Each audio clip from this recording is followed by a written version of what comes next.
Good evening, everybody. Matrix here, and here's my watch list for July 26th. Okay, just bought a new webcam, so just gonna test out this little webcam here. Hi, everybody. I'm not sure once I load up this video where my image is gonna be, so it might distort or it might be covering the charts. So we'll see. We'll see what happens, right?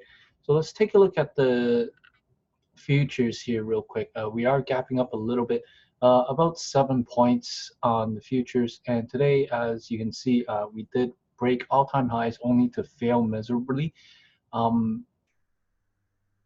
These two lines, these two horizontal lines of support and resistance I've marked off a few days ago, and today the stock or the futures pulled back and held this little area, and now we are grinding up a little bit from the after hours.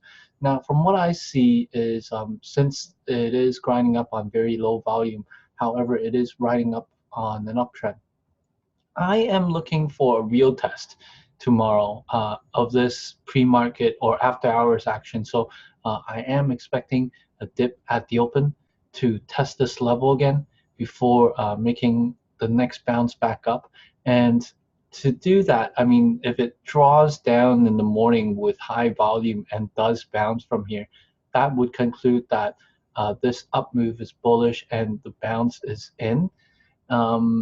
So do expect a pull in tomorrow on the market, and then look for a bouncing spot, right?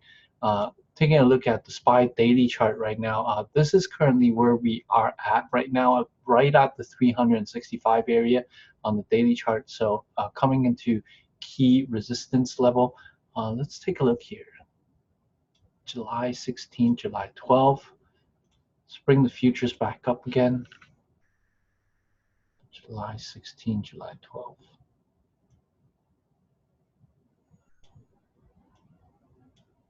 Okay, so July 16th is right here.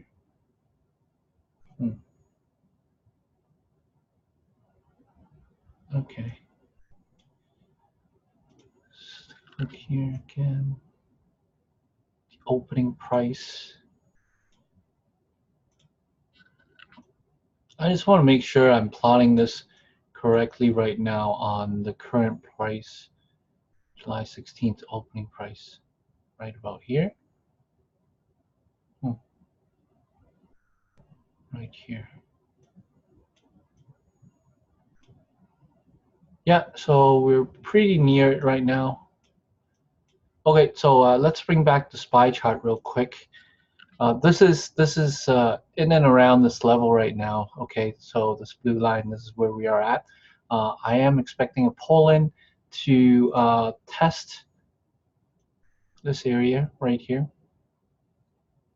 Okay, and then from here, if we bounce right at the 300, then we're going to test the all-time highs again tomorrow. If it snaps, then the next area we are looking at 299, and then perhaps a little bit more lower as well. Okay, so that's the SPY. Lots of earnings coming out. Lots of earnings came out today as well.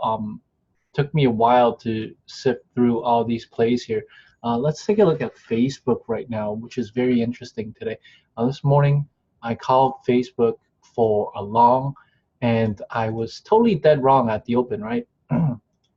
I mean, initially, after hours, it announced earnings, and it popped, it dropped, it dipped, and then it got bought right back up, right?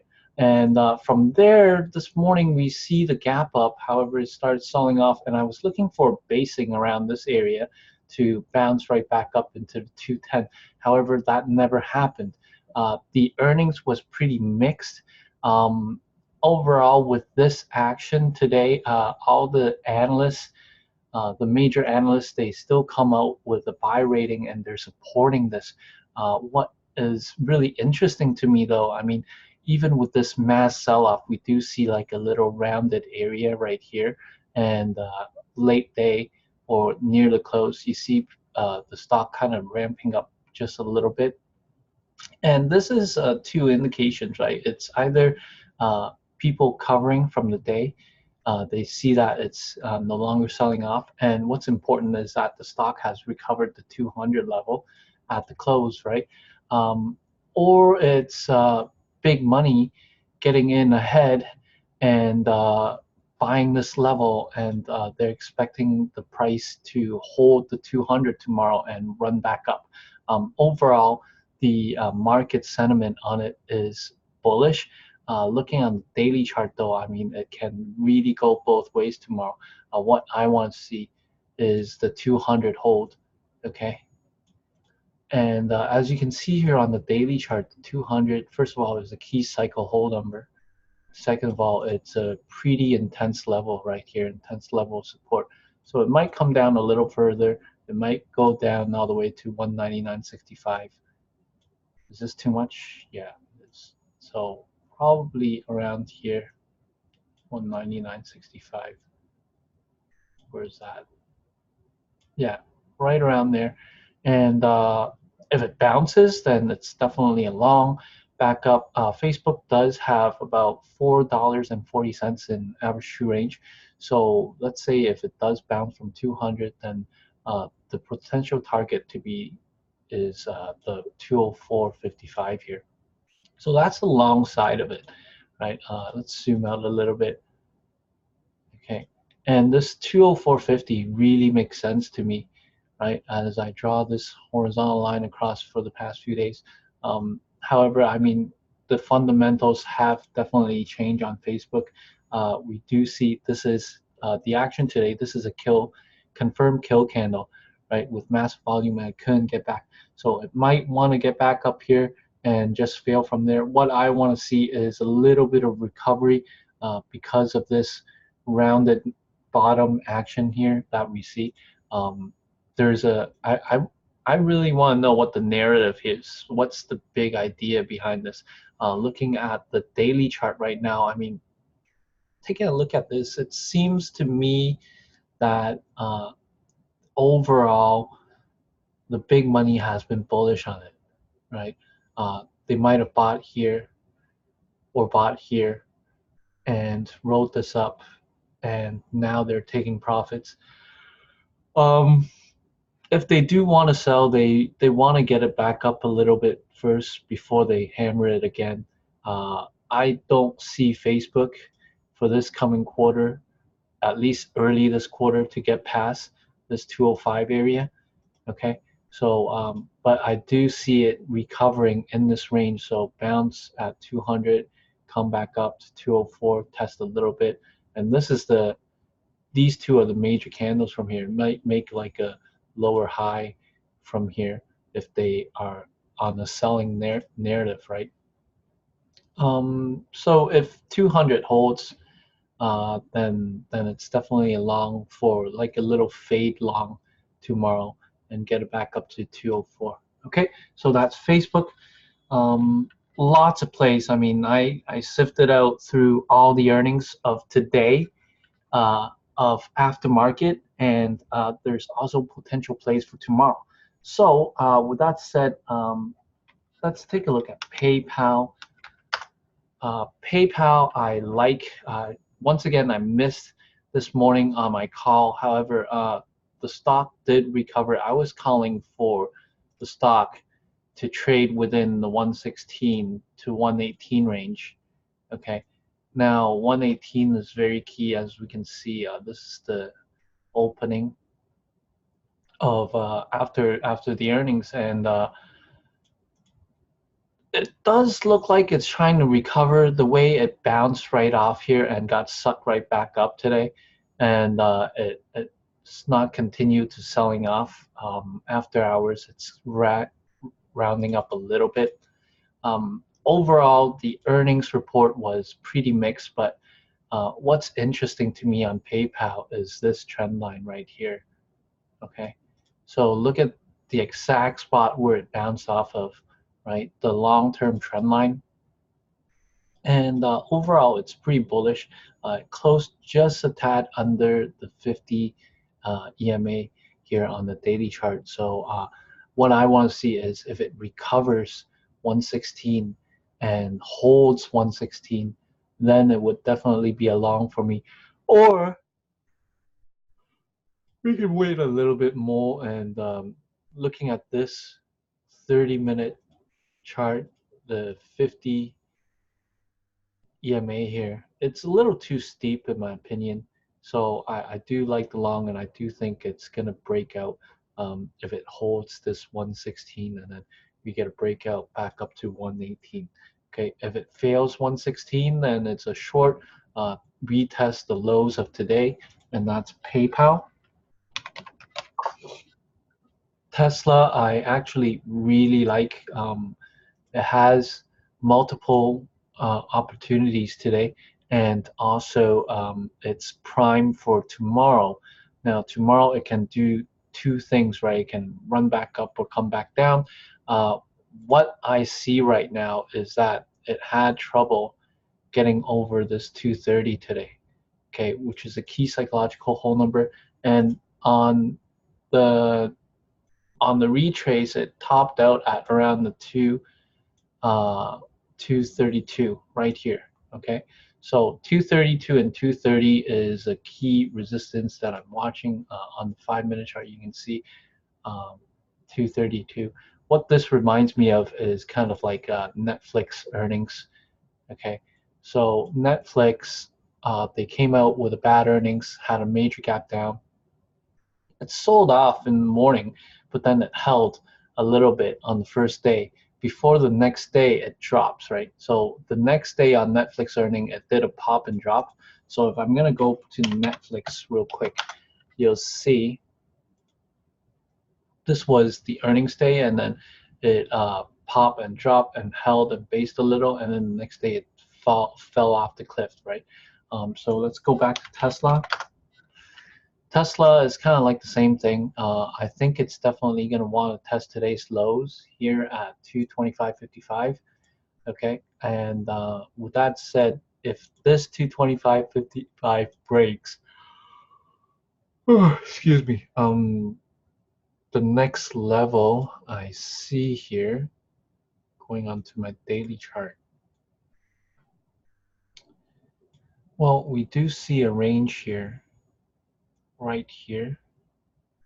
Okay, and then also right there. Okay. So what is this area?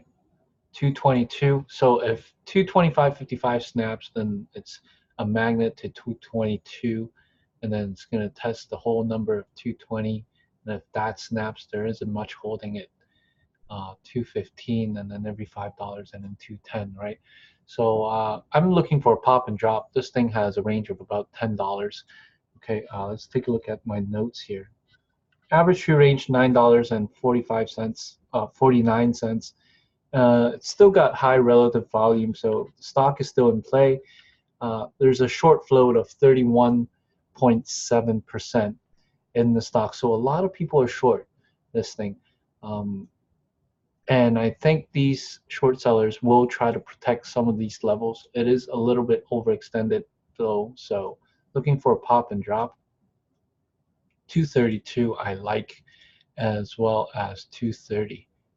Okay, so right there, 230. Okay, so looking at a resistance of these two levels, like a pop and then a drop, and then try to short it from the highs here. Okay, that's basically Tesla. We talked about PayPal, Facebook, Intel. Intel is amazing. I mean, earnings after hours, very positive catalyst. It got sucked right into this gap right now. Okay, and they talked about signing an agreement with Apple, a 1-year agreement, I believe, with a lot of money online, billions of dollars. Let's take a look here. INTC, see if I can find the news real quick. Any company that signs a major deal with Apple is gonna be bullish in my books, just because Apple is such a huge company, right? Let's take a look here. Yeah, confirms $1 billion deal with Apple. Looking at this, the deal is expected to close on the fourth quarter of 2019, and it's basically they signed this deal and Apple is going to use their technology, use Intel technology to help develop 5G, right? The stock right now is sitting at 54.88, 54.80, so a little bit under the 55 mark. I'm gonna do a little transparent thing, make this gap a little bit more transparent. And what I see is this is interesting how the stock gap over this area of 53 bucks. So I'm gonna mark off 353 right now. Okay, and even though it's so overextended, I do believe tomorrow it's gonna find some sort of a bottom and then run back up. To me, the way the stock has gotten sucked into this gap, it does look like it wants to fill the gap right here at 57. Okay, I believe this is 57. Yeah, 57, 57, 50 area.